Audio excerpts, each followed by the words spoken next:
Welcome along. So this is another Tea with Fiona.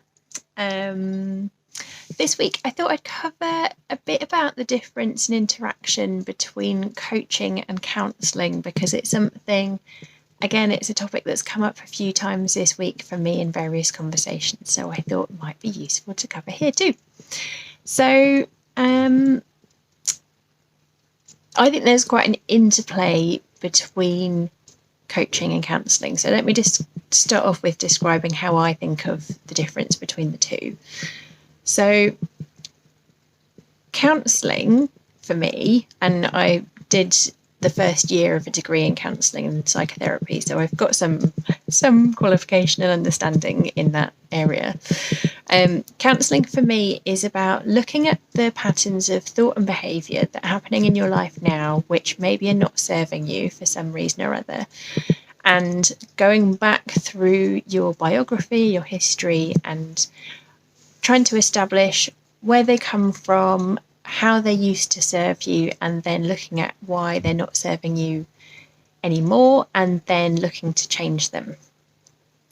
And I have a huge respect for the discipline of therapy, counselling, psychotherapy, all of those things. And I think they have incredible value, and absolutely, I think it's the most common thing that I actually refer people to if I don't think that coaching is the thing for them.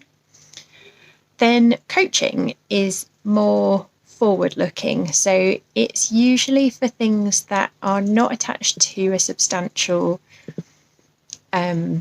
psychological diagnosis. So, typically, certainly in the way that I do coaching, I wouldn't be coaching around anxiety where it's the main thing that you're coming with, or depression, or a lot of, sort of those kind of more psychological issues.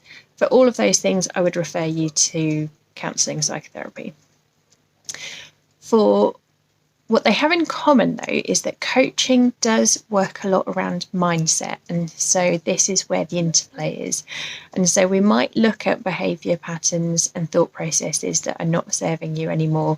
But what we're doing is really looking forward to see how they're holding you back from something that you want to achieve, and then shifting them so that you can make progress towards whatever your goal or desired outcome is. So there is some commonality there, but usually it's more around building certainty and confidence, or changing your inner monologue to be less critical, those kind of things that are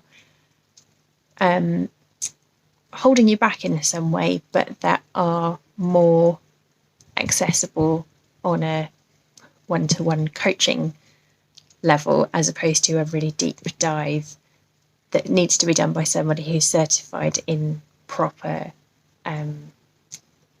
therapeutic processes.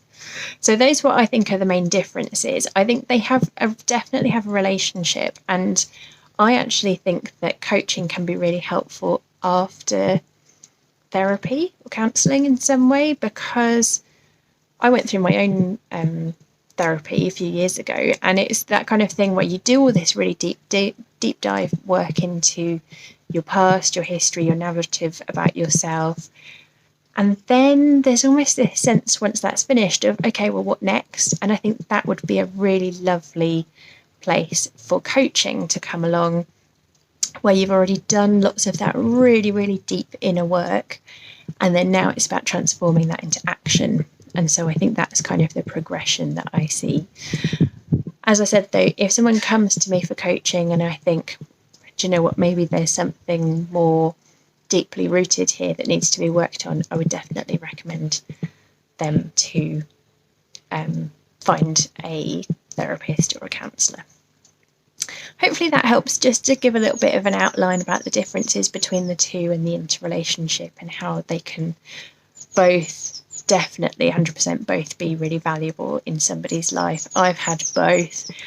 I'm sure I will have therapy again in the future for a specific thing. I think it can be really helpful around huge life changes, like bereavement particularly is a really useful one, or long-term illness diagnoses, those types of things where they really are shifting your perception of yourself and your relationship with the world. All right, that was everything for today.